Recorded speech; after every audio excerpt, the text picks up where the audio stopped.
겉으로 보이는 것이 다가 아니다. 주님은 그렇게 말씀하고 계신 거예요. 저와 여러분의 모든 수고들이, 우리들의 모든 삶의 자리에서의 그 모든 노력들이요, 눈에 보이는 성과 그것으로 판단되지 않기를, 또 그것으로 자기를 재단하지 않기를 정말 간절히 소망합니다. 그 안에 기쁨이 없으면요, 그 안에요 의미가 없으면요, 그 안에 주님의 임재가 없으면요, 다 헛된 거다라는 거예요. 맨날 들었던 말씀 아닙니까? 이걸 내가 믿고 살아가고 있냐 이거예요. 그 안에 주님이 없으면 다 헛된 거다.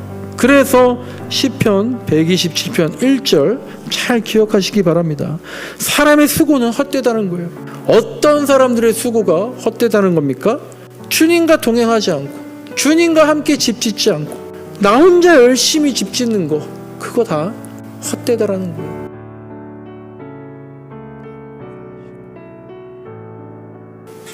네, 오늘은 아파해야 보이는 것들 이란 제목으로 말씀을 나누고 있습니다. 아파해야 보이는 것들이고요. 우리 보면 5절을 보시면요, 유명한 말씀이죠. 눈물을 흘리면서 씨를 뿌리는 사람은 복이 있다. 어떤 복이냐면 기쁨으로 거두는 복이 있다. 그렇게 말씀하고 있습니다. 눈물로 씨를 뿌리는, 그러면 기쁨으로 거두게 될 것이다. 근데요, 씨는 보통 어떻게 뿌립니까? 사실 우리가 씨를 많이 뿌려보지 않았지만, 우리가 씨를 뿌린다, 농부가 씨를 뿌릴 때 눈물을 흘리며 뿌립니까? 그게 아니라 열심히 뿌리죠. 깊숙이 뿌리죠. 줄을 맞춰서 꼼꼼히 뿌리죠. 어쨌든 잘 제대로 뿌리지 않습니까? 근데 오늘 본문은 좀 다르게 말하는 겁니다. 씨를 뿌릴 때 눈물로 뿌리라는 거예요. 여러분들도 열심히 씨를 뿌리고 계시잖아요. 그런데 때로는 열심히가 아니라 눈물로 씨를 뿌려야 하겠습니다. 오늘 본문에서 우리 씨를 뿌린다, 이거는요 하나 비유죠. 이 시편 126편에서 실제 농사 현장에서 농부가 파종하는 그 장면을 말하는 것이 아닙니다. 여기서 씨를 뿌린다라는 거 하나의 비유인데, 지금 우리들로 생각하면 우리가 하는 일들을 말하는 거겠죠. 저는 목사니까 목사의 일이 목회잖아요. 목회를 하는 게 씨를 뿌리는 겁니다.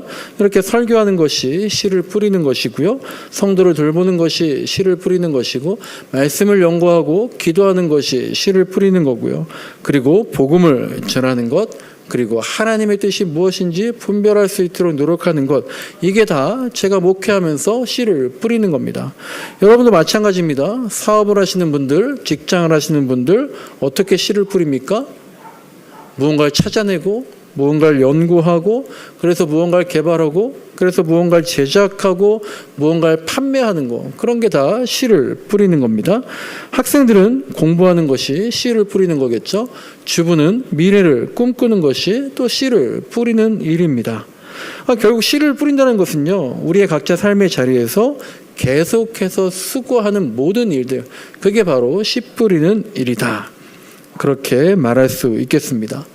그리고 우리가 수고하는 것들, 직장이든 가정이든 또 관계든 어디에서든지 간에 씨를 뿌릴 때 늘 어떻게, 무엇을 생각합니까? 어떻게 해야 되지 하는 방법, 이걸로 하면 되나? 수단, 방법과 수단들을 생각을 하고, 그게 중요하죠.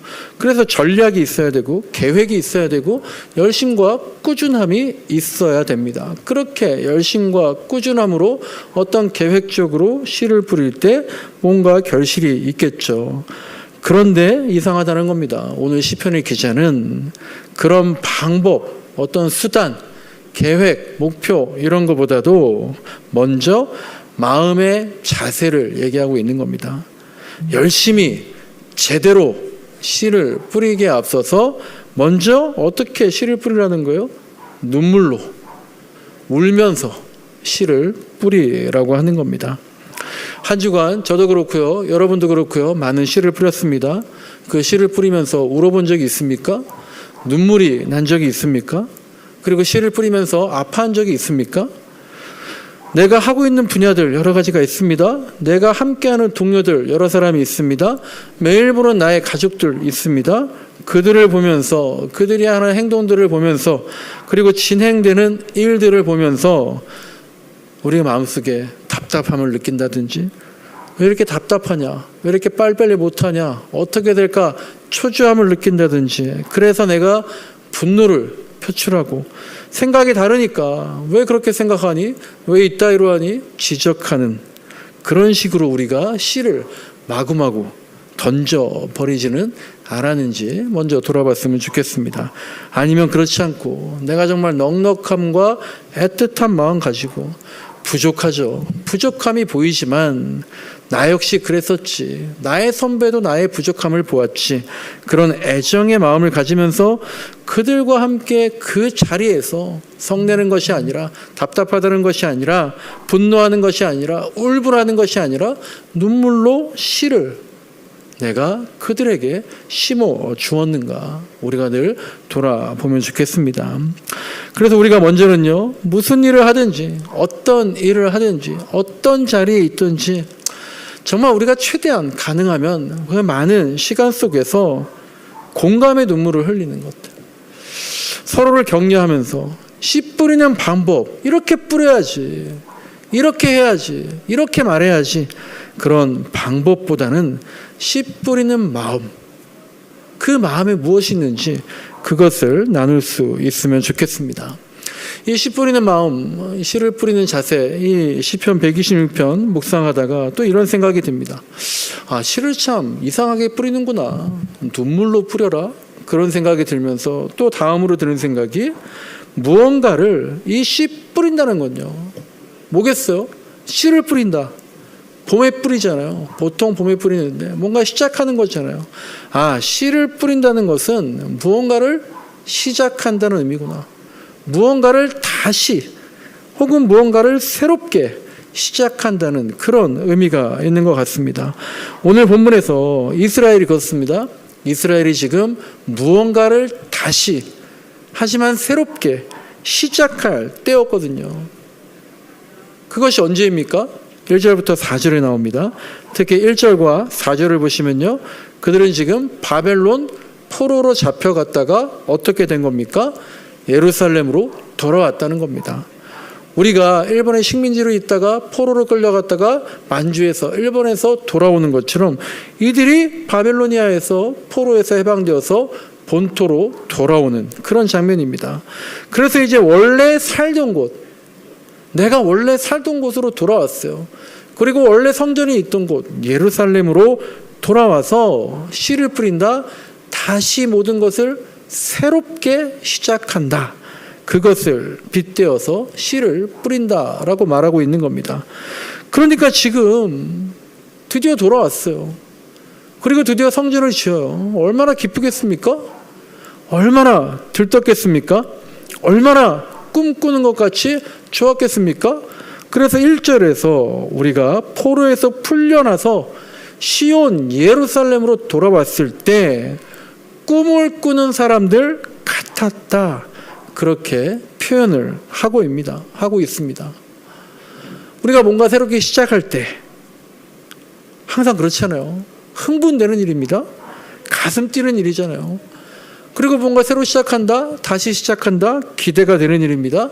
생기가 돋는 일입니다. 그런데 5절과 6절에서 그 분위기가 확 바뀌는 거예요. 그렇게 꿈을 꾸는 것처럼 좋아서 왔는데 눈물을 흘리며 시작한다고, 울면서 시작한다고, 그렇게 시인이 노래하고 있습니다. 왜 그럴까요? 이들이 뭔가 다시 새롭게 시작하는데, 이스라엘 백성들이 씨를 뿌린다는 거, 그들이 다시 시작한다는 거, 그것은 바로 무너진 나라를, 다 무너져서 폐허가 된 예루살렘 성전을 다시 재건한다는 거잖아요. 그게 이들이 씨를 뿌린다는 거, 그게 이들이 다시 새롭게 시작한다는 거, 성전을 재건하는 거. 그런데 포로에서 돌아와서 봤더니 그 성전 재건 현장이 무언가 기대를 갖게 한다든지, 무언가 희망을 갖게 한다든지, 무언가 변화를 갖게 한다든지 그런 것이 아니었기 때문이죠. 오히려 성전 재건 현장이 슬픔의 자리였고 절망의 자리였습니다. 왜냐하면 무너진 성전터 70년 동안 방치되어서 모든 게 다 낡고 부서지고 황폐해진 그 성전의 터를 다시 보니까 오히려 더 막막했기 때문입니다. 얼마 전에 제가 나눔과 교제할 때 저 근처에서 화재 난 얘기 잠깐 말씀드렸잖아요. 대전 제1고등학교 근처에서 화재가 나서 오토바이 상가, 식당, 미용실, 이마트 24시 건물들이 모두 전소가 되어서 잿더미로 변했습니다. 화재가 발생한 지 한 3주 넘은 것 같은데요. 여전히 그 불에 탄 현장 그대로예요. 정말 새까매요. 그것과 아무 상관이 없이 지나다니는 저도 제가 매일 지나다니는데 제가 무슨 상관이 없지만 그걸 보면 어떻게 될까 안타까운 마음이 계속 들어요. 그런데 그것을 바라보는 가게 주인들 얼마나 먹먹하고 앞이 보이지 않고 마음이 아프겠습니까? 또 최근에 갑작스러운 폭우 때문에 잠시 피난 갔다가 온 분들이 다시 자기 집에 왔어요. 봤더니 집터가 다 무너져 있고 가재 도구들 다 쓸려 나가 있고 집안은 물 들어갔다 빠져나간 흔적들 고스란히 남아 있고 얼마나 망연자실하겠습니까? 이분들 모두가 새로 시작하는 분들이에요. 그런데 도대체 어디서부터 어떻게 다시 시작해야 할지 눈물이 앞을 가리는 겁니다. 이스라엘 백성들이 지금 이런 상황이에요. 저희 돌아가신 아버지도요, 생전에 저번에 한번 잠깐 말씀드렸지만 서울 남대문이라는 곳에서 작은 백화점에서 신사복 매장을 하셨는데요. 1990년대 후반부터 장사가 너무 안 되어서 가게를 접게 되셨어요. 근데 폐점을 할 때 보니까요, 제가 이제 쭉 생각해 보니까 그렇더라고요. 뭔가를 폐점을 하면 그냥 끝내는 게 아닌 것 같아요. 마지막으로 한 번 더 발버둥 치면서 어떻게든 상황을 반전시키려고 없는 돈도 끌어모아서 오히려 남이 보면 안 될 것 같은데 무리해 보이게 투자를 하게 되더라고요. 그런데 그 결과가 안 좋으면 피해가 더 커지는 거죠. 그러니까 저희 아버지도 그러셨던 것 같아요. 게다가 IMF가 닥쳐오니까 백화점 자체가 문을 닫아서 손해를 많이 보시고 집안도 어렵게 되었습니다. 근데 아버지가 가정을 책임지셔야 되잖아요. 또 일하셔야 되잖아요. 근데 평생 하는 일이 그렇게 옷 파시는 일이니까 다른 거 하지 못하시고요. 또 재고로 떠하는 옷들 어떻게든 처리를 해야 되니까 남대문의 그 시장 복판 길거리에서도 나가서 이렇게 옷을 깔아놓고 팔아보시고 다른 백화점이나 어떤 쇼핑마트에 가서 매대로 깔아가지고 또 팔아보시고 어떻게든 다시 재개하려고 어떻게든 다시 일어서려고 어떻게든 다시 시작하려고 어떻게든 가정을 책임져 보려고 노력을 많이 하셨는데 잘 되지 않았습니다. 근데 하루는 저를 데리고 남대문에 가셔서 어느 허름한 건물로 저를 데리고 갔어요. 갔더니 사무실 전체도 아니고 그 사무실의 어떤 벽장 거기에 쌓아두신 200벌이 넘는 당시 이제 바발이라고 하는 그 코트가 걸려있는 걸 보여주셨는데요. 이걸 가지고 내가 새롭게 다시 뭔가를 해보겠다. 새롭게 다시 시작해보겠다. 그런 마음을 저에게 말씀하셨던 장면이 제가 기억력이 정말 없잖아요. 근데 그 장면이 아직도 저에게 기억이 남아 있습니다. 그런데 그게 되겠습니까? 이스라엘 백성들의 마음이 바로 그런 거예요. 거창한 시작이 아니라 번듯한 시작이 아니라 무너진 폐허 위에서 다 소멸된 흔적만 남은 곳에서 울음부터 나올 수밖에 없는 그런 현장이었던 거예요. 그걸 보고 와 우리 다시 시작해 드디어 성전 재건해 이렇게 독려했겠지만 이런 마음이 왜 안 들었겠어요? 여기에서 우리가 다시 시작할 수 있을까? 다시 일어설 수 있을까? 재기할 수 있을까? 다시 과거로 돌아갈 수 있을까? 씨를 뿌리라니까 뿌리긴 뿌리는데 기대와 희망의 마음이 아니라 절망과 불안감, 그 마음이 오히려 나를 앞서 가는 겁니다.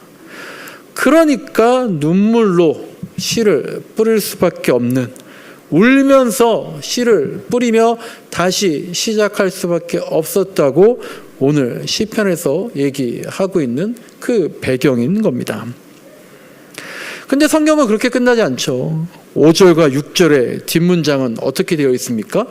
하나님은 이들에게 어떻게 약속을 하십니까? 눈물을 흘리면서 씨를 뿌리지만 어떻게 된다는 거예요? 기쁨으로 거둔다고.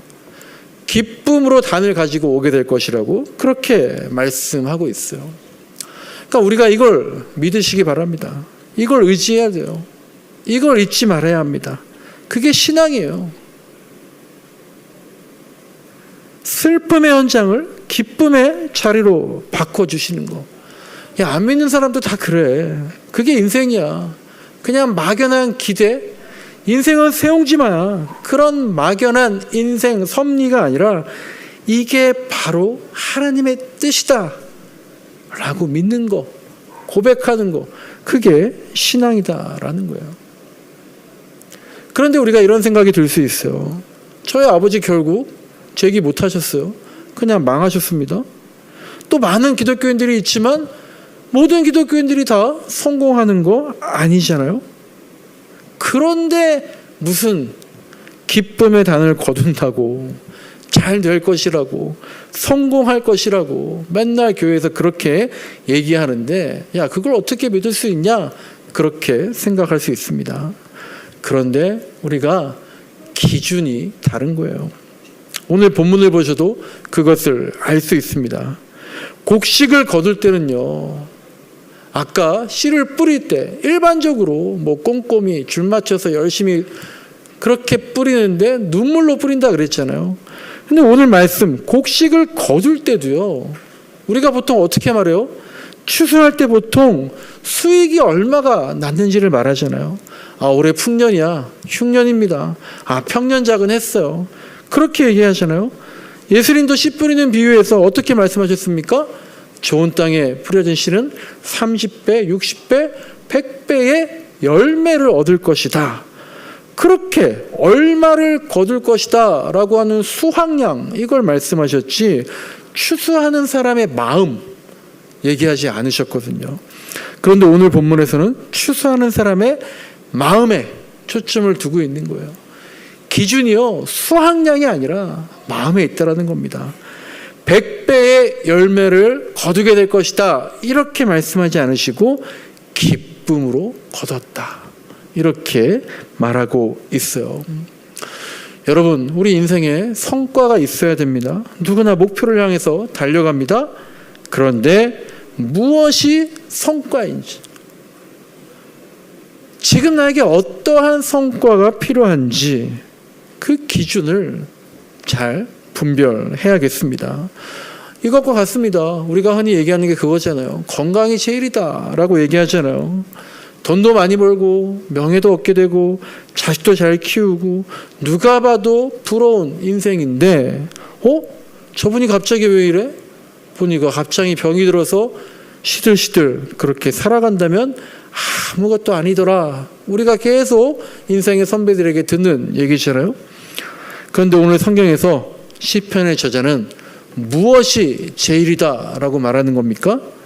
수확량이 아니라, 성과, 그런 것이 아니라 수확하는 자의 마음, 그 마음 안에 주시는 주님의 임재, 주님이 함께 하시기 때문에 오는 그 기쁨, 그게 제일이다 라고 말씀하고 있는 거예요. 여러분, 이걸 믿으십니까? 그러면 삶의 기준이 바뀌게 됩니다.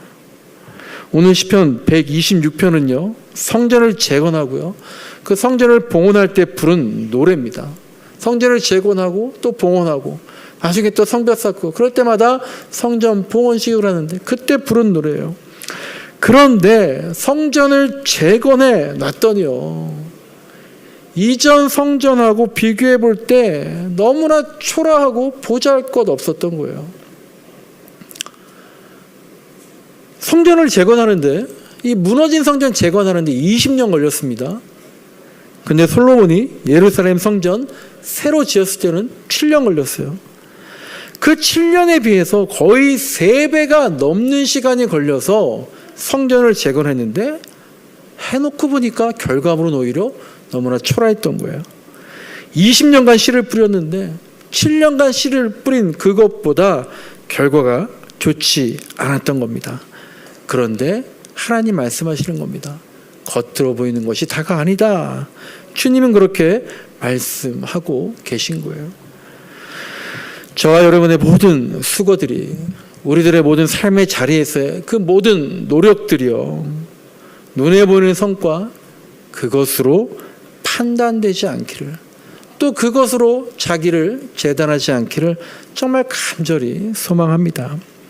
그 안에 기쁨이 없으면요, 그 안에요 의미가 없으면요, 그 안에 주님의 임재가 없으면요, 다 헛된 거다라는 거예요. 맨날 들었던 말씀 아닙니까? 이걸 내가 믿고 살아가고 있냐 이거예요. 그 안에 주님이 없으면 다 헛된 거다. 그래서 시편 127편 1절 잘 기억하시기 바랍니다. 사람의 수고는 헛되다는 거예요. 어떤 사람들의 수고가 헛되다는 겁니까? 주님과 동행하지 않고, 주님과 함께 집 짓지 않고, 나 혼자 열심히 집 짓는 거, 그거 다 헛되다라는 거예요. 주님과 함께 씨 뿌리지 않는 거 헛되다라는 거예요. 한 주간의 삶 속에서 내가 정말 주님의 마음으로 주님과 함께 눈물을 흘리면서 아파하면서 씨를 뿌리지 않았다면 그게 헛되다는 것, 여러분 인정이 가십니까? 주님의 주인 되심을, 주님의 목적을, 주님의 시간표를, 주님의 나에 대한 계획을 인정하지 않고 이전에 나오는 것처럼 저 열심히 살고 있는데요, 내가 일찍 일어나고 늦게 자는데요, 나의 열심, 나의 계획, 나의 생각, 나의 고집, 그렇게 나를 의지하는 거 헛되다라는 거예요. 나의 열심으로 잠을 줄여가면서 일하는 거, 그것과 대조를 이루는 것이 127편 2절 마지막 말씀입니다. 진실로 주님께서는 사랑하시는 자에게 그가 잠을 자는 동안에도 복을 주신다는 거예요.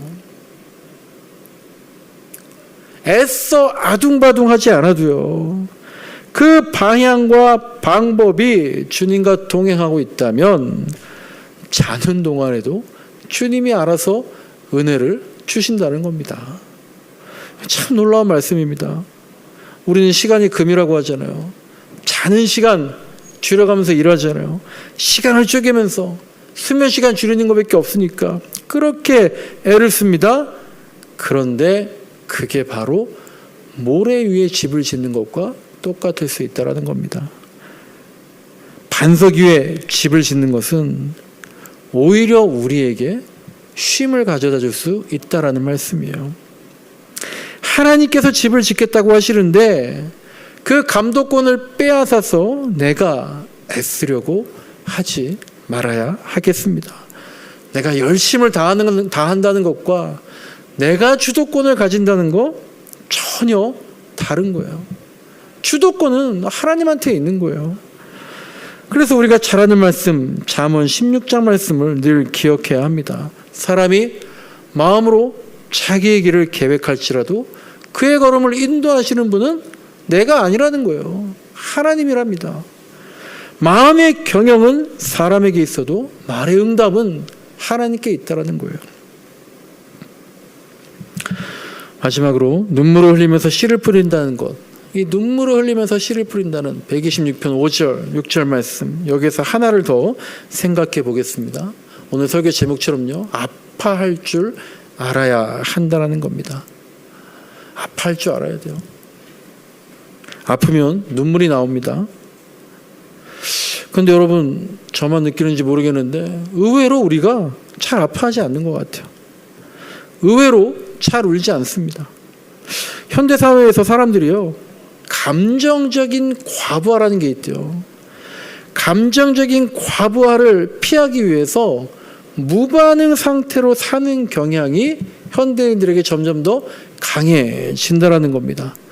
내가 감정이 과부하가 걸리면 피로해지니까 무반응 상태로 산다라는 거예요. 그리고 이제 그런 것들이 긍정의 힘이라고 그러잖아요.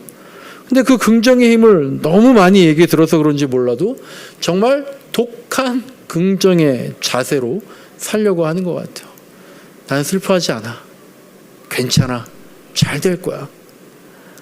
또한 자극적인 뉴스가 반복적으로 노출되니까요. 깜짝 놀랄 뉴스, 정말 슬퍼해야 될 뉴스, 처음 한두 번은 그런데 계속 듣다 보니까 점점 마음이 둔감해지는 거죠. 그래서 오히려 공감이 사라지고 아픔이란 것에 대해서 마비 심리라는 게 생긴다. 그런 얘기를 들었습니다.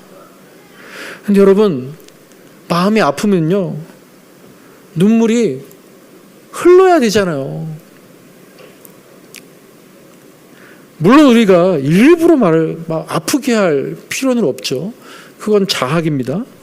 하지만 아플 때가 있는데, 슬플 때가 있는데 그럴 때조차 아파하지 않고 난 아프지 않아, 괜찮아, 부정하는 것은요, 어떻게 보면 우리 마음이 가난하지 않아서 그런 것인지도 모르겠습니다.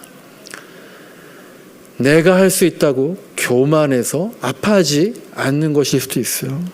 그리고 아픔을 직면하는 게 두려워서 회피하기 때문에 아파하지 않는 것은 아닌지 나를 좀 돌아봤으면 좋겠습니다.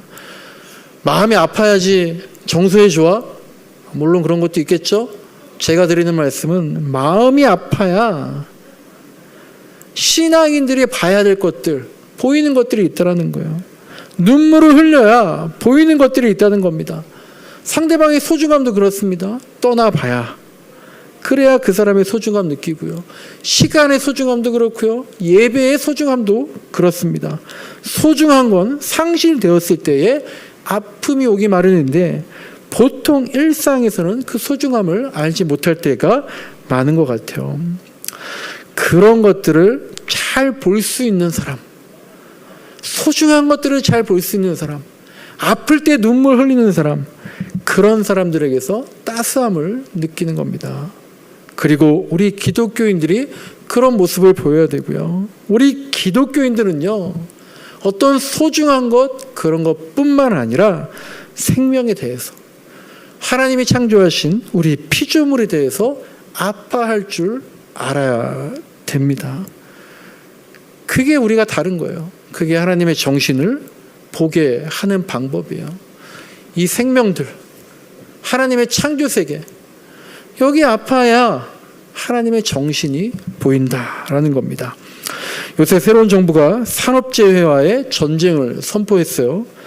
산업재해, 산업 현장에서 사람이 죽어나가는 것들, 사망하는 거 반드시 근절하자고 합니다.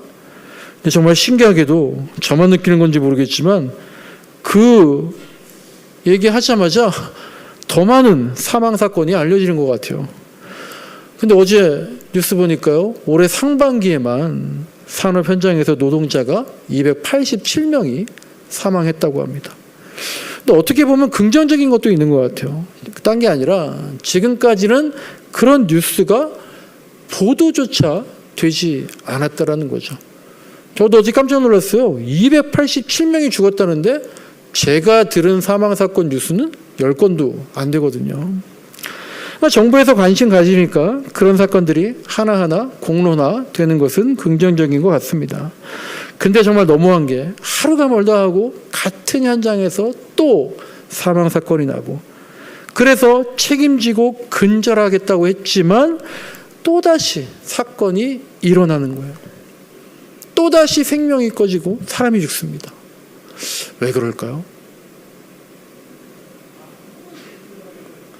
제 친구가 신세계 백화점의 점장으로 있는데 이 현대 아울렛에서 한번 사고 났었잖아요. 화재 사건. 그 얘기하면서 벌벌 떨더라고요. 아, 우리도 이렇게 중대재해 터지면 큰일 난다고.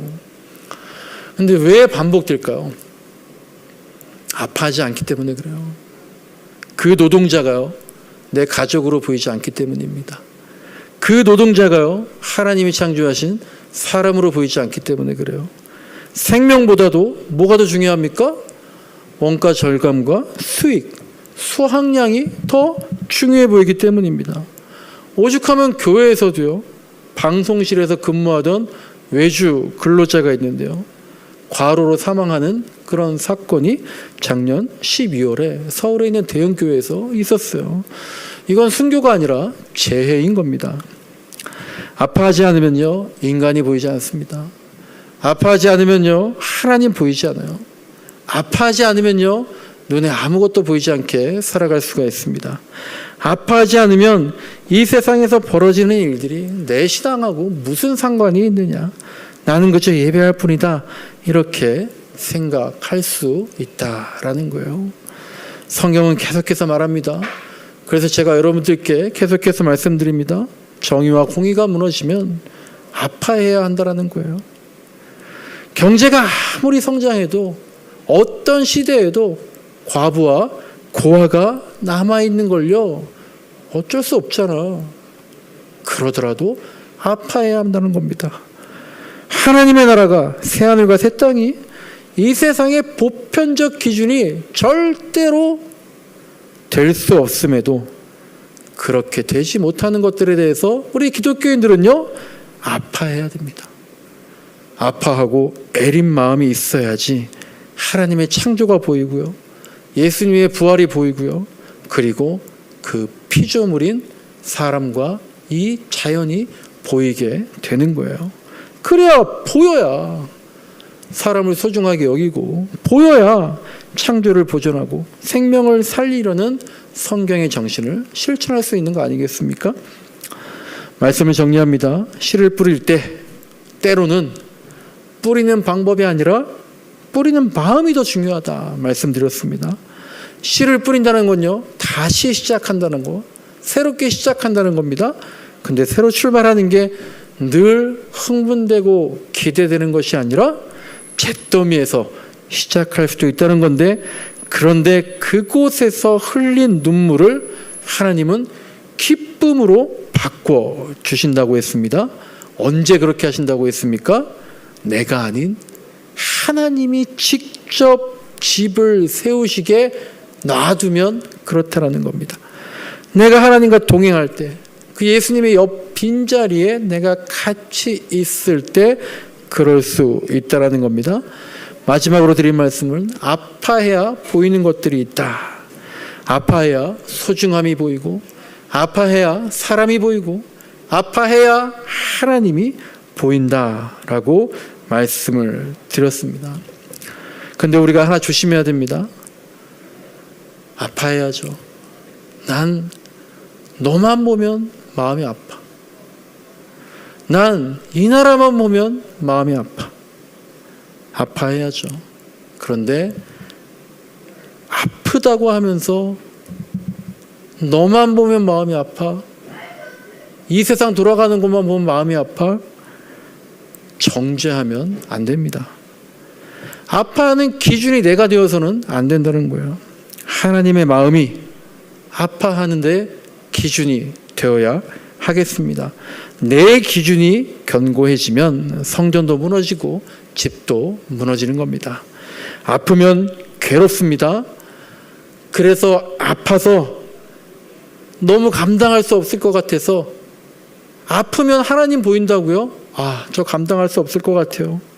그래서 우리가 아파하려는 것 피하려고 할 때가 또 있습니다. 그럴 때 우리가 용기를 갖는 게 신앙이잖아요. 내가 못하는 걸 의지하는 게 믿음이지 않습니까?